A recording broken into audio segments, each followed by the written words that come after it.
Давайте начнем с места Писания. 1 Петра, 2 главы, с 9 стиха. Будем читать.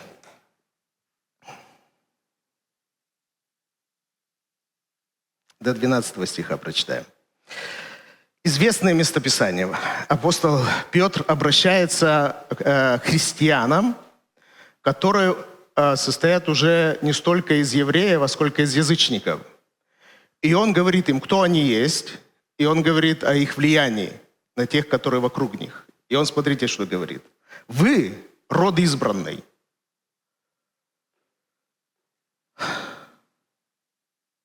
Царственное священство.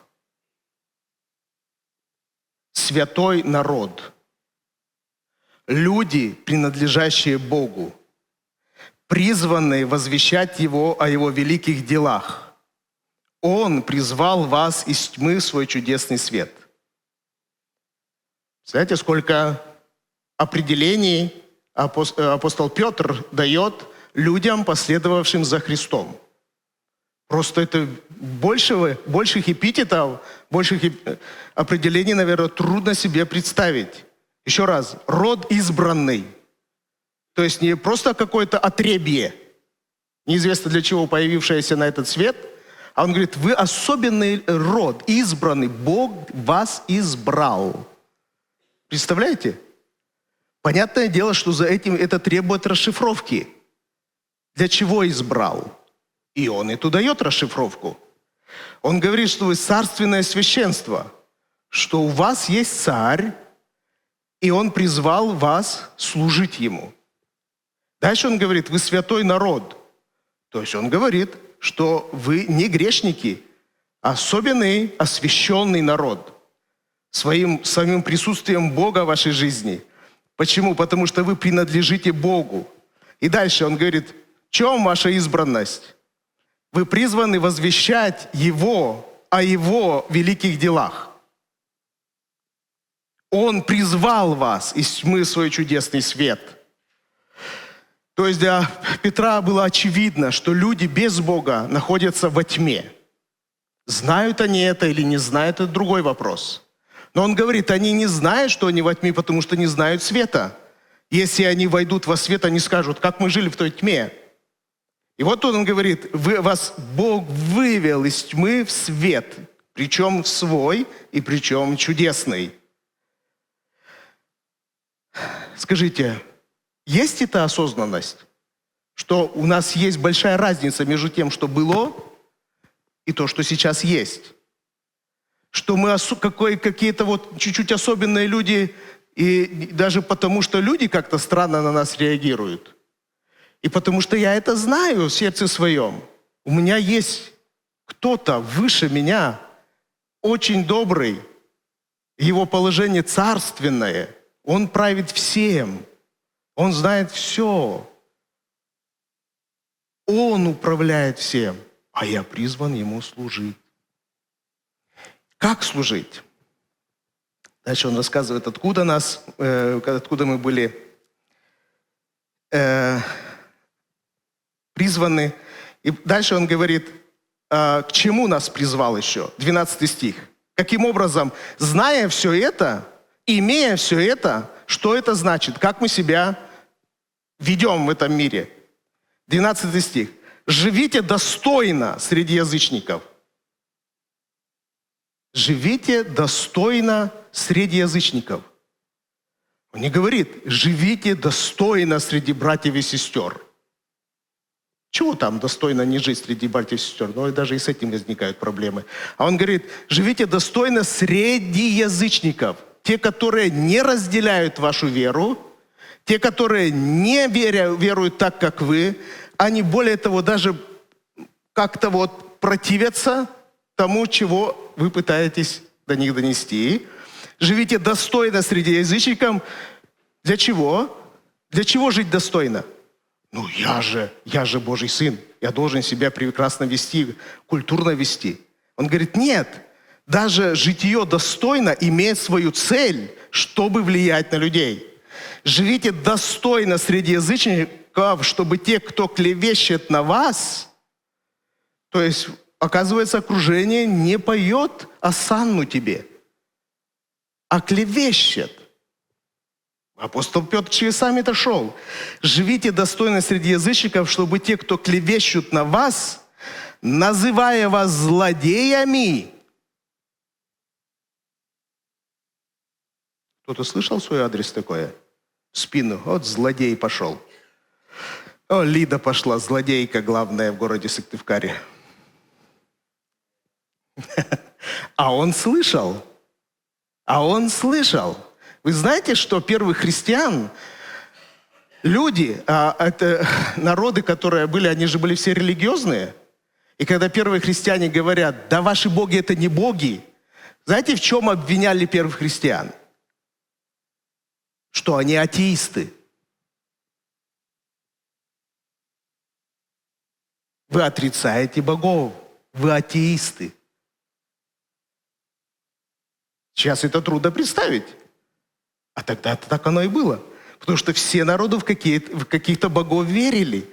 А когда люди, христиане говорили, да нет этих ваших богов, все это выдумки, они говорят, ты атеист. Ты злодей, тебе надо убить, потому что ты не спровергаешь наших богов. Злодей ты. Итак, те, кто клевещет на вас, в чем клевещет? Вы говорите, нету богов, Зевса нету, вы говорите, как это может быть?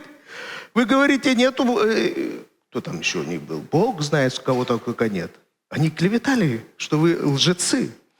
Те, кто клевещет на вас, называют вас злодеями. Вы совершаете злодеяния. Не приносите жертвы нашим богам. Зло творите. Посмотрите. Увидели бы ваши добрые дела. И прославили бы Бога в день посещения.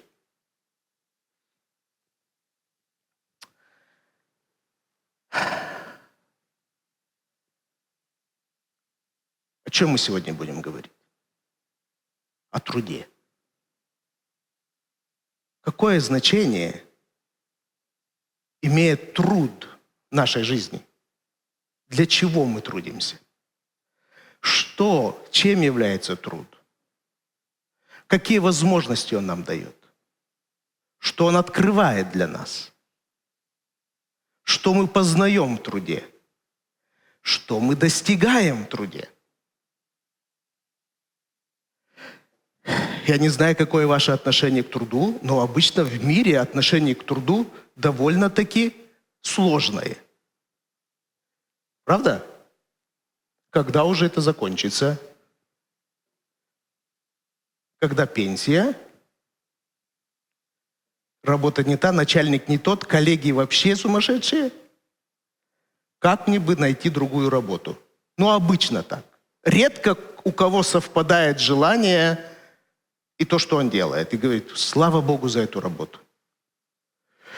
Обычно большинство из нас на кого-то работают.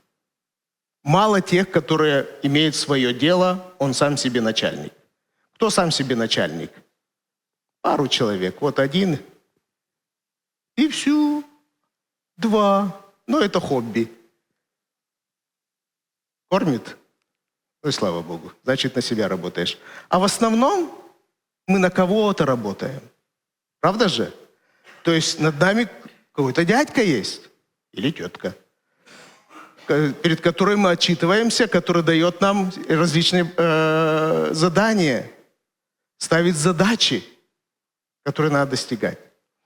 И это всегда непросто, это всегда тяжело.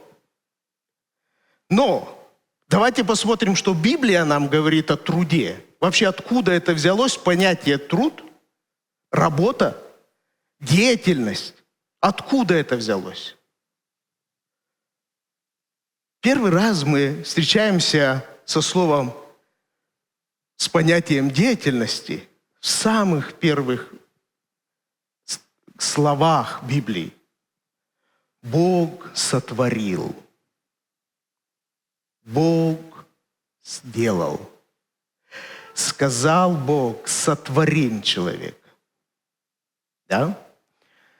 В самом начале мы видим, что Бог не чужд деятельности. Бог не чужд труда. Бог не чужд того, чтобы что-то производить. Но Он не подотчетен. Он сам на себя работает. Второй пример. В Писании мы читаем о том, что Бог говорит первому человеку: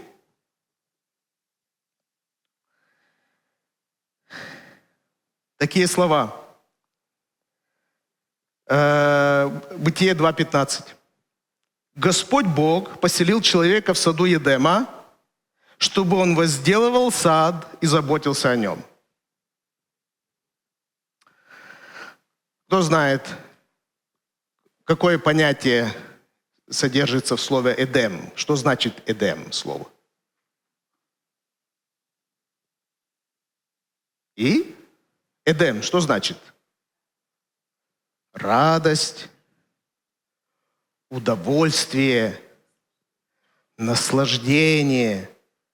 То есть там не было ничего такого. Само слово «Эдем», когда Бог поселяет человека в этот сад, Он сразу говорит: «Я поселяю тебя в наслаждение, в удовольствие». Не в терпилово, не в мучение, не в постоянное страдание. Я поселяю тебя в радость. Я поселяю тебя в удовольствие. Радуйся жизни. Получай удовольствие. И за этим сразу следует: я поселяю тебя в Эдемский сад, но ты возделывай его. Следом. А что значит возделывать? Что это такое? В Библии, если вы откроете, синонимы этого слова – это возделывать землю, именно вот буквально, сельхозработа. Это трудиться, это работать, и даже очень близко к пониманию священнодействовать перед Богом. И Бог говорит: вот это я тебе поручаю делать. А какое первое задание Бог поручил Адаму как своему творению? Что Он поручил ему сделать? Первое. Еще раз. Назвать животных. То есть Бог сказал Адаму: Адам, я сотворил все, но забыл дать имена. Они недоделанные. Ну, это так мы фантазируем. Но фактически так оно и есть. У евреев назвать предмет именем – завершить работу. Даже ребенок, который родился, но он еще без имени, он еще не полноценный человек. Поэтому на какой день? На 8-й день вместе с обрезанием дают ребеночку имя. И это великое дело. Это прямо событие. Наречение. Вы помните, сколько было вопросов, когда нарекали Иоанна Крестителя? Ну, вернее, сына Захарии и Елизаветы. Там собралась вся родня, сказано. Особенное событие. Родился ребенок у пожилой пары. И вот они все в ожидании. Как же родители назовут этого младенца? 10 дней он безымянный. Ну, неделю, 8 дней он безымянный. И они ждут, когда это произойдет. И они спрашивают у Иоанна: это прерогатива отца, Адама, назвать. Жены, слышите? Матери, слышите, кто должен называть? Это прерогатива Адама. Называть все своими именами. И ждут, когда Иоанн, Захария, который потерял речь, немой, ждут, что он скажет или что он напишет. Он берет и пишет: Иоанн. Все в шоке, правда?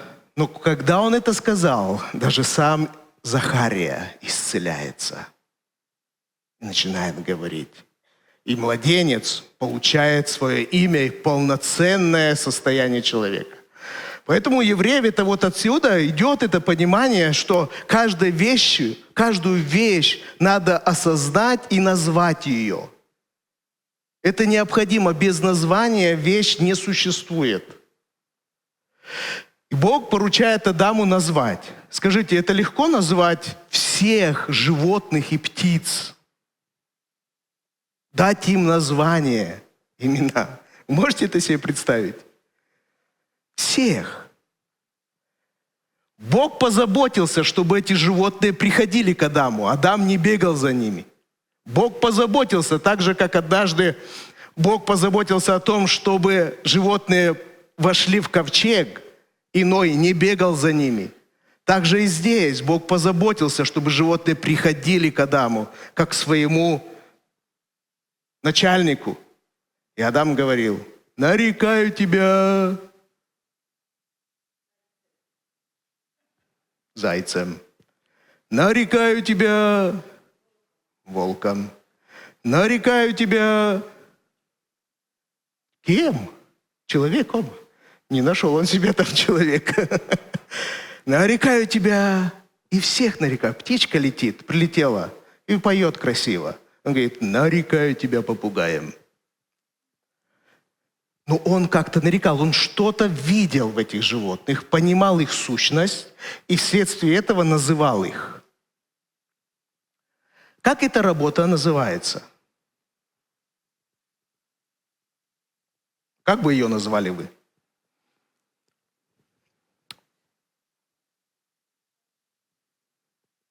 Это интеллектуальный, творческий труд, нелегкий. Но, возможно, Адам это делал с легкостью. Скорее всего. У него мозги еще были ясные, чистые, сердце кристально светлое. Я думаю, он делал это с радостью, с удовольствием. Прямо вот он был на вершине счастья, что посмотри, Бог мне поручил делать то, что это его работа. Бог призвал меня к сотворчеству. Вместе с Богом я это делаю. Бог приводит ко мне. Я называю, как хочу. Бог сказал: как назовешь, так и будет. Бог не корректировал. Не, что-то не то, Адам, ты придумал. Вообще это сказано. Как назовешь, так и будет. Назвал дикобраза дикобразом, так оно и будет. И он называл. Я думаю, он просто вот счастливый был от этого труда. Правда же?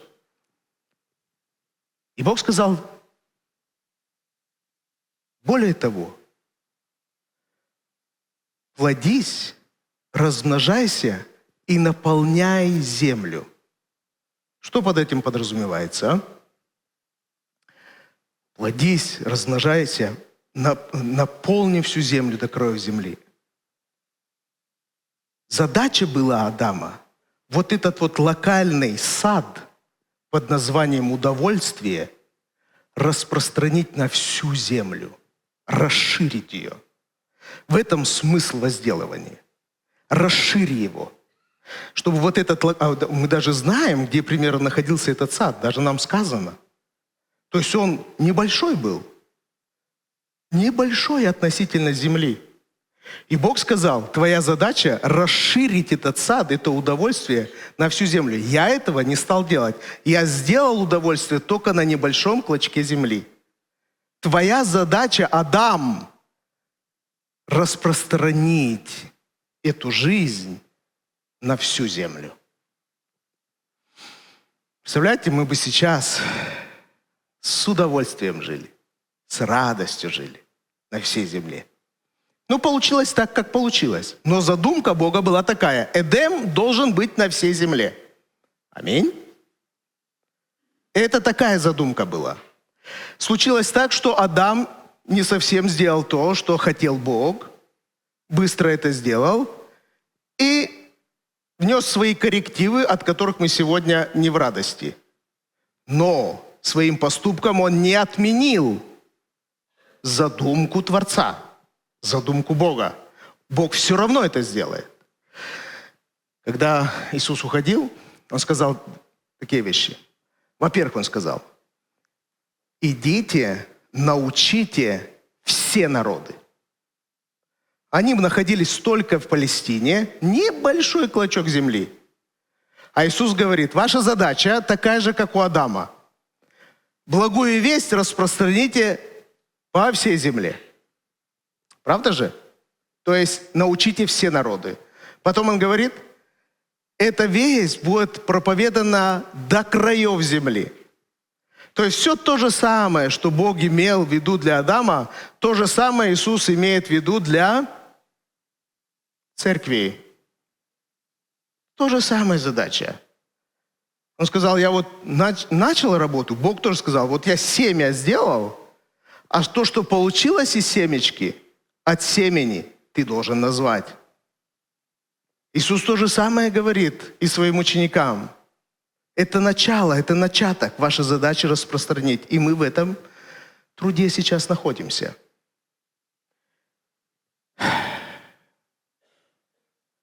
Когда Адам упал в грех, то Иисус сказал, в поте лица будешь хлеб. Адам, слушай, в поте лица будешь добывать свой хлеб. В поте лица. Что случилось? Адам сразу понял. Если раньше я совершал что-либо с радостью, с удовольствием, то сейчас мне придется потеть. И это не будет мне в радость. Да? И дьявол хочет, чтобы мы всю жизнь так относились к работе. Всю жизнь. Как что-то неприятное, как что-то тяжелое, как что-то, от которого хочешь побыстрее избавиться. Но Бог желает поменять наше отношение к труду. Наше отношение к труду. Через что мы это можем видеть? Посмотрите.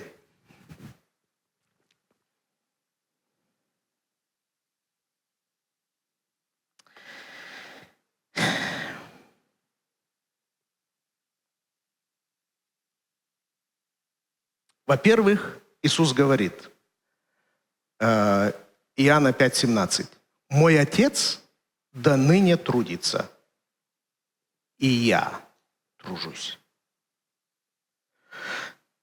И как бы Иисус меняет отношение учеников к труду. Он говорит, мой Отец Небесный и ваш Отец Небесный до ныне трудится, до ныне совершает работу, и я тоже совершаю работу. То есть, что он этим хочет сказать? Что труд – это свойство Бога, трудиться – это атрибут Бога, а для нас это дар, способность трудиться. Ни у кого другого нету этой способности, как только у человека. И читаем дальше. Колоссянам. Колоссянам 3 глава, 22 стих.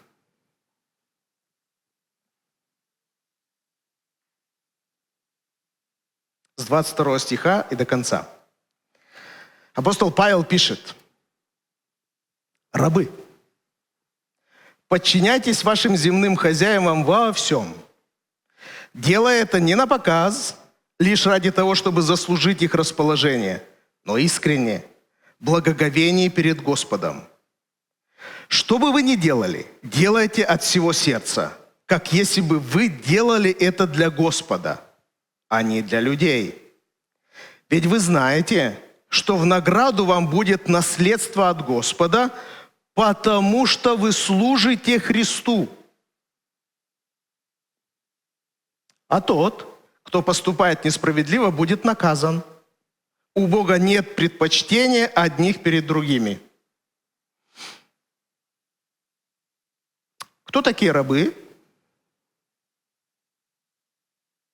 В то время рабами считались те, которые на кого-то работают, не было своего дела, и они работали на хозяина, на дядю. Апостол Павел как-то говорил: во Христе нету сейчас ни хозяев, ни рабов. Все свободны. И рабы могли сказать: о, новая эра наступила. Мы свободны, хозяева, до свидания. А апостол Павел вдогонку пишет: не-не-не. Вы не так поняли. Вы внутри свободны. Вопрос не в том, что у вас есть хозяева, а вопрос в том, как вы к ним относитесь. Вопрос не в том, что вам дают делать какие-то работы, а вопрос в том, как вы относитесь к этой работе. Это же две разные вещи.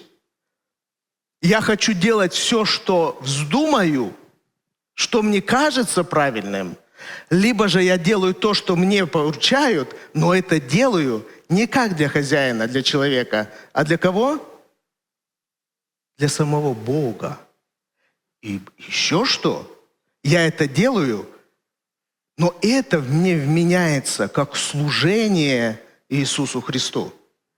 Апостол Петр написал: «Вы все царственное священство. Вы все призваны для того, чтобы служить Богу».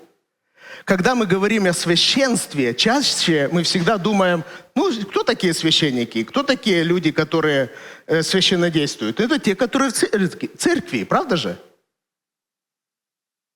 Нам иногда трудно на себя примерить слово «я священник». Хотя Петр говорит, ты не просто священник, ты священник царя.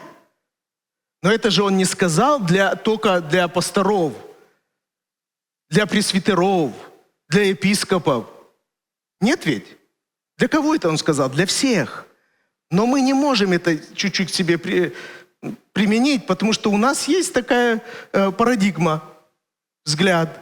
Священник – это тот, кто служит церкви. Аминь? Правда же? Нам надо сильно поработать, чтобы сказать, я священник, хотя меня не благословляли на это. Но апостол Петр настаивает, вы все священники, вы все служите Богу. То, что вы делаете, позволит прийти людям к познанию Христа. И у нас возникает вопрос, а как мы можем исполнить это предназначение? Я вообще исполняю это предназначение или нет? Или Господь говорит, я спрошу с тебя, если ты нерадиво относишься к своему призванию. И становится как-то неуютно. Тогда возникает вопрос, как? Я не священник, я никогда в жизни не буду проповедовать. У меня не получается двух слов связать. Никогда. Значит, что? Что мне остается? Я не вхожу в род избранных. Я не царственное священство. Я не народ святой. Я не призванный к служению, распространению великих дел Божьих. Нет. Апостол Павел приводит две вещи. Первую мы прочитали, обращается к рабам. Они не были священниками, но говорит, вы служите Христу. Из этого следует, вы священники. Второе место Писания, которое я хотел бы прочитать, особенно для жен. Петр пишет, вы жены. Он очень ласково обращается. Вы слышите, да? Вы жены. Превозносит. Вы жены. Вот прямо с любовью великой говорит. Вы жены, будьте послушны мужьям. Все жены сказали, с удовольствием. Для чего? Чтобы, если те не повинуются слову, не обязательно вашему, были бы без слова покорены Богу поведением своих жен. Опять же, апостол Петр говорит, не всегда человек приходит благодаря словам, произнесенным. Не всегда. Люди приходят к Богу, видя чьи-то дела. Во-первых, тех, которые трудятся, видят, как они относятся к труду, и видят, как жены исполняют свои обязанности жен. И это подкупает, и это растапливает всякое сердце. И люди начинают, и мужья приходят, и хозяева приходят к Богу, видя, как служат их рабы. Давайте как-то ближе к нам. Я сказал, что мы сейчас мало кто работает на себя. И все в Писании, где сказано обращение к рабам, это можно обратить ко всем работающим людям. Ко всем работающим людям, которые работают на производстве, на предприятии, в какой-то фирме, на кого-то. У нас очень мало людей, которые работают сами на себя. Можно сказать, хозяин производства. Для них тоже есть слово в Писании. Для них тоже есть свое слово. Как они должны относиться к тем, которые работают у них.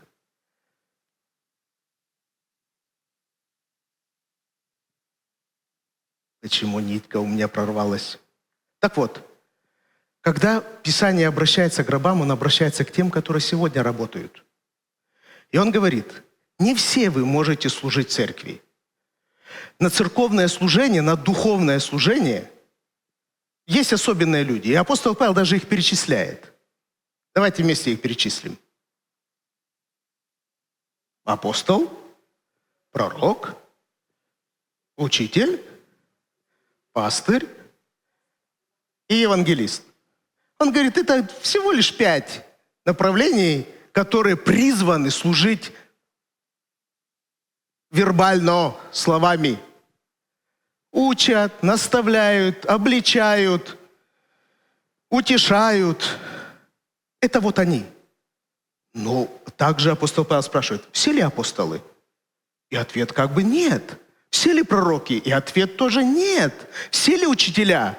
Более того сказано, не все становитесь учителями. Тоже нет.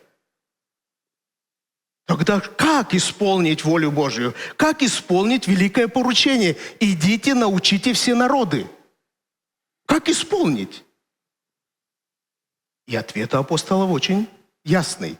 Через отношение к труду. Все вы знаете Мартина Лютера. Кто не знает? Все знаете. В чем заслуга благословенного Лютера? Что он сделал? Громче, громче, громче. Реформацию сделал. Очень точный ответ. В чем состояла реформация? В чем состояла реформация, которую провозгласил Лютер, и которую мы сейчас говорим, да, это реформация? Во-первых, он провозгласил, что человек спасается верой. Аминь. Не делами. Верой спасается. Второе, он сказал, Слово Божье должно быть проповедано на всех языках. И начал переводить Библию на немецкий язык. Он сказал, каждая кухарка должна знать Слово Божье. И он это сделал. 2. Третье, что он сделал? Он запретил подавать милостыню. Запретил. Почему? Какая причина была, то, что он запретил подавать людям милостыню?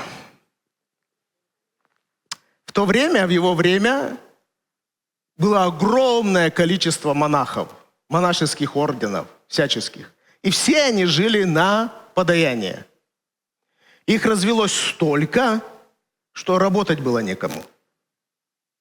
И он сказал, запрещаю. Когда он запретил, этим полчищам монахов стало не на что жить. И он сказал, все должны работать. Более того, в Писании, где идет понятие призвания, куда Господь тебя призывает, он перевел это на немецкий язык как «твоя профессиональная деятельность». Обычно, когда мы говорим о призвании, мы имеем в виду какое-то духовное служение. И Лютер сказал, нет. Твое призвание – это то, чем ты занимаешься во благо людей. Чем бы ты ни занимался. Перешла ли тебя эта профессия через родителей? Может быть, у вас династия. Либо ты вот почувствовал, что тебя к этому тянет, ты этому научился. Либо тебя поставили сюда, на эту работу. Не имеет значения. Твое призвание духовное, божественное, твоя профессиональная, повседневная деятельность. Аминь. Это тогда был взрывом мозгов. Это не духовная деятельность. Мне не надо быть монахом. Не надо. Мне достаточно быть сапожником. Да. Но при этом ты будешь сапожником, и ты отличаться будешь от неверующего сапожника не тем, что ты крестики вышиваешь на этих сапогах, а что твои сапоги, твоя обувь лучшая.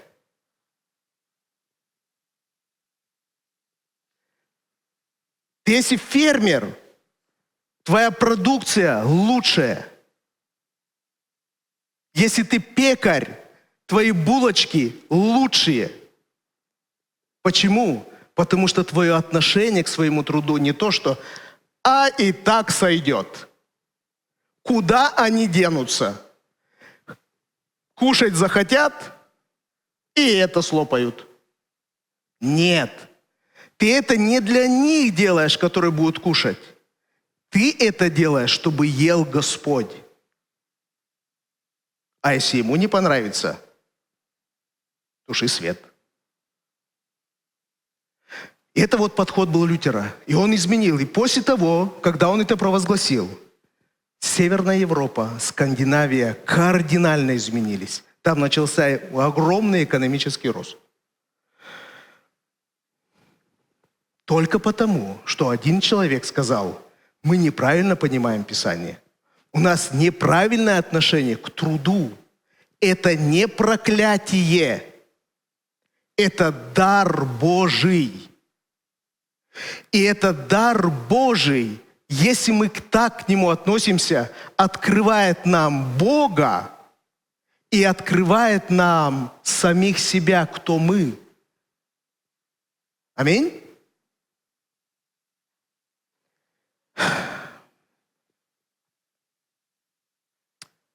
Нам надо много поработать над самими в этом направлении. У нас очень превратный православный взгляд на работу. У православных главное что? Не, молитва. Молись, молись, молись. Многократно и однообразно. Молись. У протестантов, во всяком случае времен Лютера, был другой взгляд. Трудись, трудись, трудись во славу Божью. Твое отношение к труду, твое служение Богу. Ты не в храме, ты не в церкви, у тебя нету никакой церковной должности, но твоя профессиональная деятельность является служением самому Христу. Так ты исполняешь Его великое поручение. Так люди, видя твое отношение к труду, скажут, это истинный христианин. Его слова, его дела не расходятся. Для этого нам надо сильно поработать над мозгами. Нам надо поощрять тех, которые трудятся в любой сфере. Мы же как говорим, твоя работа подождет. Ты, главное, приходи в церковь, здесь служение для тебя. Правда же? Твоя работа, никуда она не денется. На первом месте твое служение в церкви. Что бы это ни было. Бог так не говорит. И Христос так не говорит. Помните, когда Бог выводил израильский народ из Египта, Он сказал, что вы мои священники, все, для всего народа, для всей земли. Потом Он выделяет конкретное колено в этом народе, говорит, вы будете служить этому народу. Потом Он выделяет одну семью из этого колена, говорит, вы будете первосвященниками. А все остальные ведь тоже священники, да, а они как будут прославлять Твое имя? Через то, как они относятся к труду. Именно отношение, не то, что они делают, а как они относятся к тому, что они делают. Насколько они осознают, что это мое служение Богу. Дальше Иоанн будет расшифровывать это, он будет говорить, так как ты служишь человеку, так же ты служишь Богу. Ты не можешь говорить, я служу Богу, но не любить, не родить. Что значит не любить? Да тебе и такие сапоги сойдут.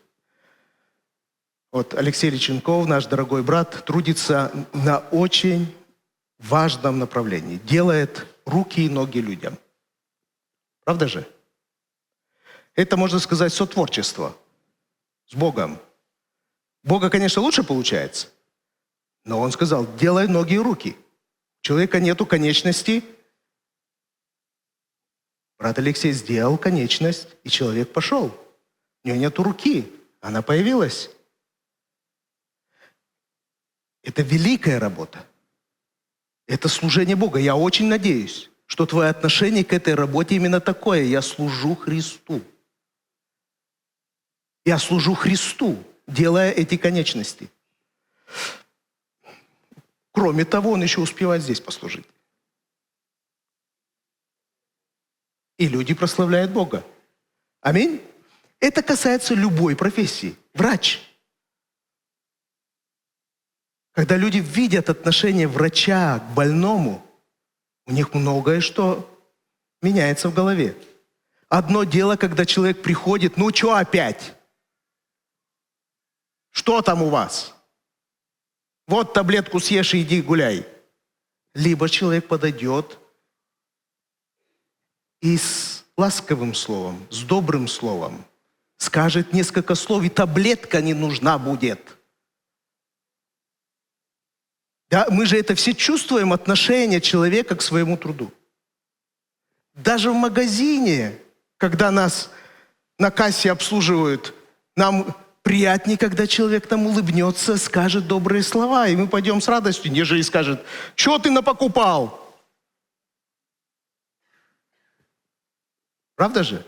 То есть это важно. И Писание говорит, мы все призваны служить. Каким образом? На рабочем месте. Там, где мы работаем. Наше отношение к работе должно быть так. Это моя церковь. Это моя паства. И я им служу. Без слов, но делами. Моим отношением к делу.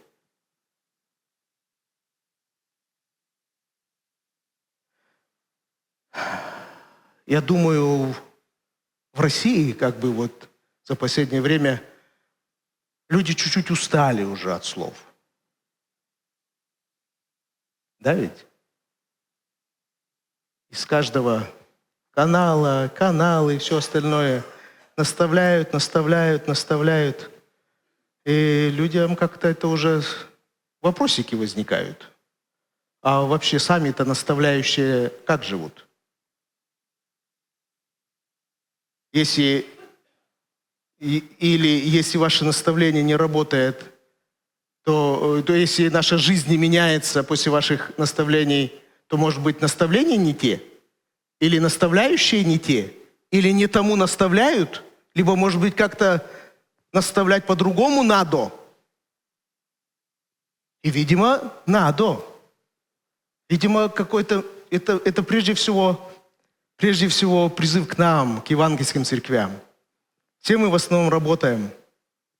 Кто где? Мне проще, я в церкви служу. Проще ли, кто его знает. И вы служите. Я не могу вам сказать, вы бездельники, потому что в церкви не служите. И вы не можете сказать, ну ты служишь, ты и служи, а мы-то что, мы работаем, работу работаем. Нет. Писание говорит, мы все служители, мы все царственное священство. Мы все род избранный. Каким образом мы служим? Как мы провозглашаем благую весть? Кто как? Кто в церкви устами, своим отношением к людям, а кто на работе по отношениям к людям, к отношениям к работе, который видит, что я тружусь для Бога.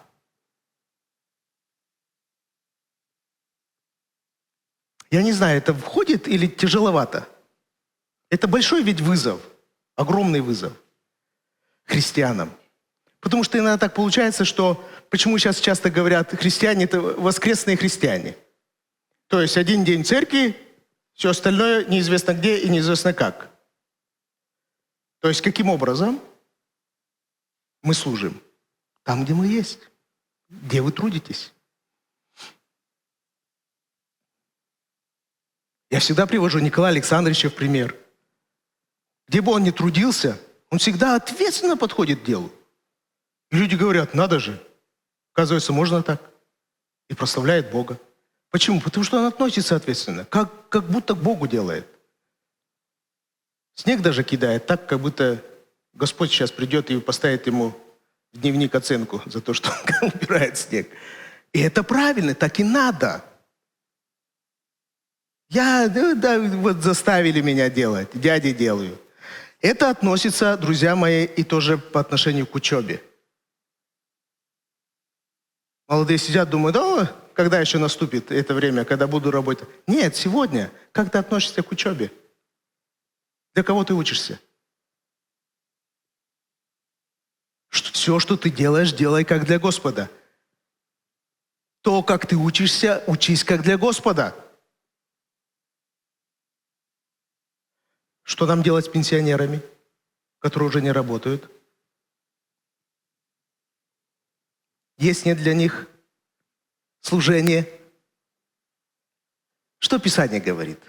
Апостол Павел наставляет. Есть истинные вдовицы. По-нашему, есть истинные пенсионеры. Что они должны делать? Они говорят, не шатайтесь и не разносите сплетни, не сидите, не смотрите сериалы бесконечные. Что у вас задача? Научите молодое поколение.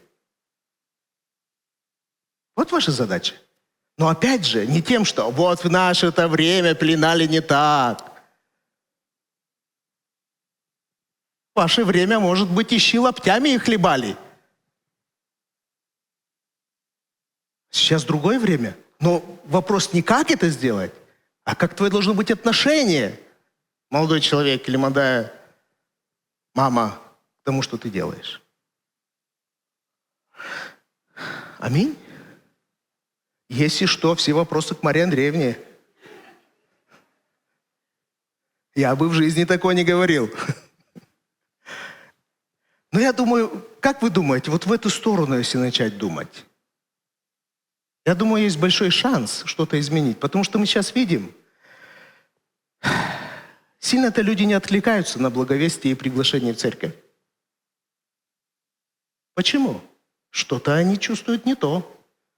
Они говорят, тот, который приглашает в церковь, как он сам живет? Что он делает?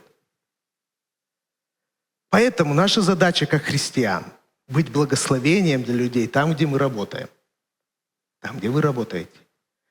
Там, где вы работаете, ваше отношение к труду должно быть такое, что вы это трудитесь не для директора, не для заведующей, не для бригадира, а для самого Бога, для Иисуса Христа. Это мое служение церкви, это мое служение, моя работа, мое рабочее место. Дима, аминь? Согласен со мной? Люди это ждут. И ладно бы мы это взяли сегодня, придумали, сказали, Эфрика, давайте так сделаем. Мы это видим, это изначально так Господь задумал, изначально. В Едемском саду всего было вдоволь. Адам не работал для того, чтобы себе пропитание найти. Правда же? Там все было. Но труд был с другой целью. Себя познавать и Бога познавать, а не для пропитания. Но труд был уже там, в Едемском саду, в этом удовольствии. Сегодня наш труд и для того, чтобы пропитание было, но это должно быть на втором месте. Первое место все-таки нам, как христианам, это наше отношение. Я служу Христу там, где я есть. Той работой, которой я был. Вообще, во время Лютера было сложно поменять работу. Не поощрялось менять профессию или работу. Говорили, вот если здесь работаешь, и работай. Две причины могло быть для того, чтобы поменять свою профессию. Твой переезд из этого места и то, что там невозможно будет делать, то, что ты сейчас делаешь, либо стихийное бедствие. Больше ничего. Если ты взялся за этот плуг, паши. Сегодня другой чуть взгляд. Не обязательно так. Ты можешь поменять профессию. Но вопрос, почему ты меняешь? Для чего ты меняешь? Убегаешь ли ты от чего-то? Либо ты хочешь еще больше прославлять Богу, еще больше служить Ему.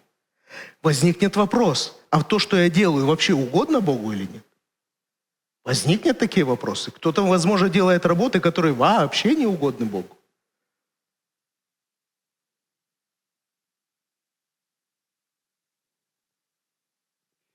Можно подумать, порассуждать на эту тему. Может быть, и есть такие профессии или такие работы.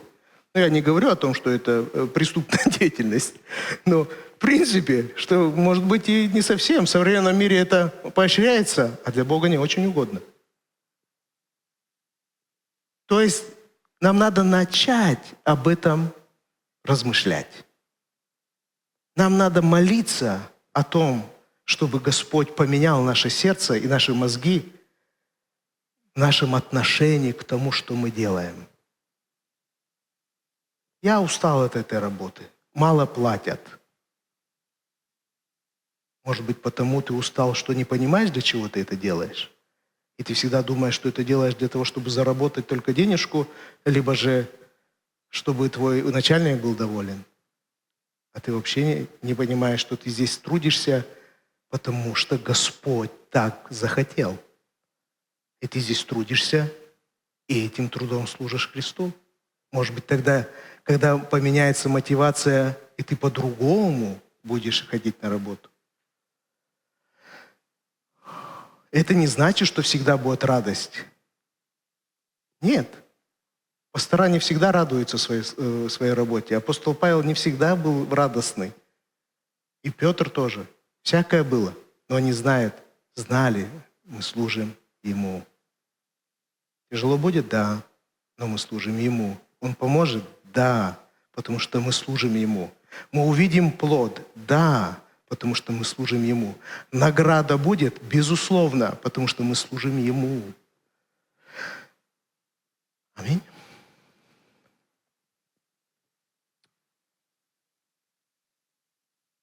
Аминь. Я больше ничего не добавлю. Давайте встанем на ноги наши.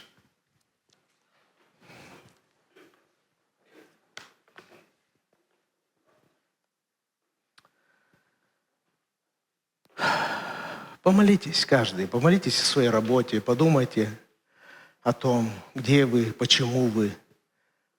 Взгляните на свою работу глазами Адама, когда он еще в Едемском саду.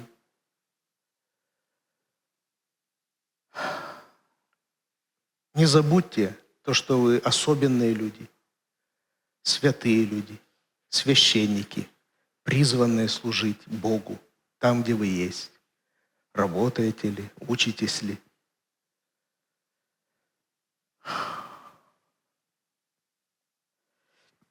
Отец наш Небесный, Ты все прекрасно сотворил, Господь. Все было готово, когда Ты сотворил человека. Все было готово для него. Но тем не менее Ты нашел для человека занятие. Ты поручил человеку сделать то, что Ты оставил для него, назвать животных. Великое дело. Ты, Господь, поручил возделывать и охранять тот небольшой сад, который насадил для человека. Но Ты, Господь, сказал, чтобы этот сад расширялся и достиг пределов земли. Ты хотел, Господь, чтобы каждый в этом саду получал радость, удовольствие от того, чем он занимается. От общения с Тобой в то время, когда он занимается тем, что ему поручено.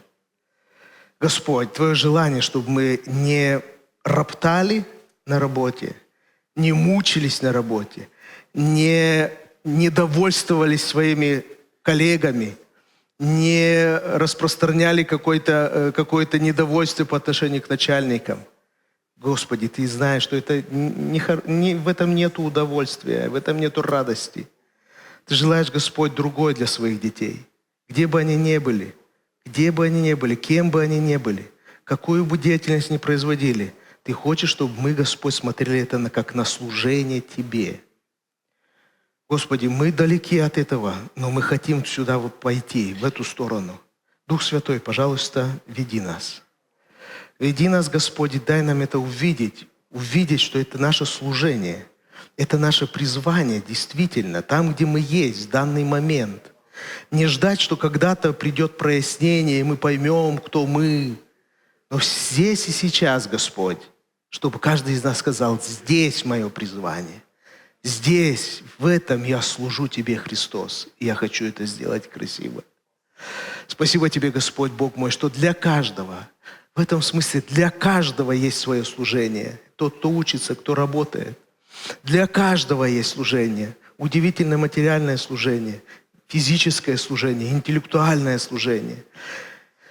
Устами кто-то служит, кто-то руками служит, Господь. Но это все Ты воспринимаешь как служение Тебе. Спасибо Тебе за это. Благослови, пожалуйста, нашу церковь. Благослови, Господь, эту общину. Двинуться в эту сторону. Господь, Бог мой, молю Тебя, помоги. Дай, Господь, правильные слова. Дай нам увидеть это в Писании. Дай увидеть, Господь, что это Твой... Изначально Ты так задумал. И то, что человек не послушался Тебя, это не отменило Твой замысел. Ты все равно к этому ведешь. И Ты, Христос, об этом учил.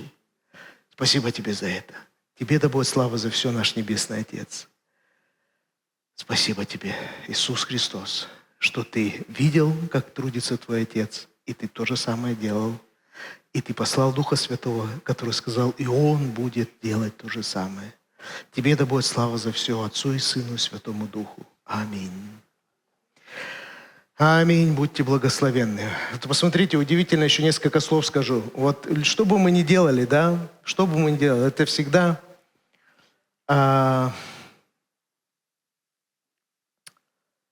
чаще всего из нематериального превращения в материальное. Прежде чем мы что-то начнем делать, у нас в голове что-то появляется. То, что еще никто не видит, никто не знает, мы сами еще не видим. Но через какое-то время, смотря то, что мы задумали, то, что мы сделали, насколько оно сложное, потом это материализуется в физическом мире. Это же свойство Бога. Делать из ничего что-то. Приходит мысль. Любая. И ты потом это начинаешь делать. Вот грязный пол. Ты его видишь уже чистым и делаешь его чистым. Правда же? Любое.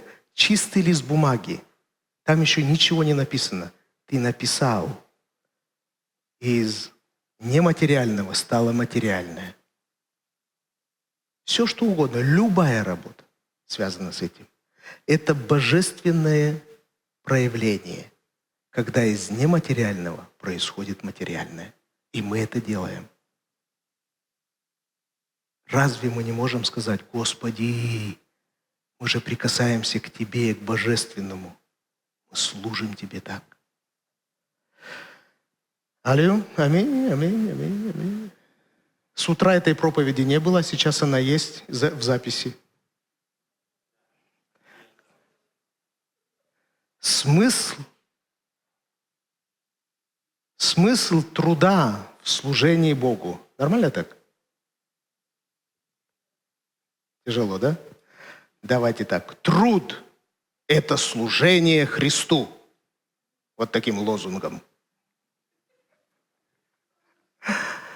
Господь да благословит всех вас. Благословите друг друга. Помолитесь друг за друга. Скажите: помолись за меня, чтобы я полюбил так работу и видел, что это мое служение Христу.